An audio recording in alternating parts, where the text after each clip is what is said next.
मुंबईकरांचा प्रवास आता सुकर होणार आहे। मेट्रोच्या 2 मार्गिकांमधील टप्प्यांचं 3 एप्रिलला लोकार्पण होणार आहे।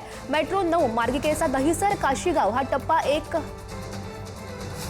खुला होईल। त्यानंतर मेट्रो 2 मार्गिकेमधला डायमंड गार्डन ते मंडाले टप्प्याचं सुद्धा लोकार्पण होणार आहे। मुख्यमंत्री देवेंद्र फडणवीसांच्या हस्ते याचं उद्घाटन होईल। दहिसर ते मीरा भाईंदर मेट्रो 9 मार्गिकेचा दहिसर काशीगाव टप्पा 1 आणि मेट्रो 2 या मार्गिकेमधला डायमंड गार्डन ते मंडाले टप्पा 1 याचं लोकार्पण 3 एप्रिलला मुख्यमंत्री देवेंद्र फडणवीस यांच्या हस्ते होणार आहे। यासोबतच पॉट टॅक्सीचं भूमिपूजन सुद्धा त्यांच्या हस्ते केलं जाईल। दहिसर ते गुंदवली मेट्रो 7 मार्गिकेचा उत्तर टोकाकडचा विस्तार म्हणजे मेट्रो 9 मार्गिका या मार्गिकेचा सुद्धा दहिसर ते काशीगाव या पहिल्या टप्प्याचं काम गेल्या वर्ष अखेरीस पूर्ण झालं होतं। जानेवारीमध्ये CMRS प्रमाणपत्रही मिळालं। तसंच अंधेरी पश्चिम ते मंडाळे मेट्रो 2 ही मार्गिकेच्या मंडाळे ते डायमंड गार्डन या पहिल्या टप्प्याला CMRS प्रमाणपत्र मिळून सुद्धा लोकार्पण रखडलेलं होतं आणि अखेर त्याचं लोकार्पण आता होतंय 3 एप्रिलला।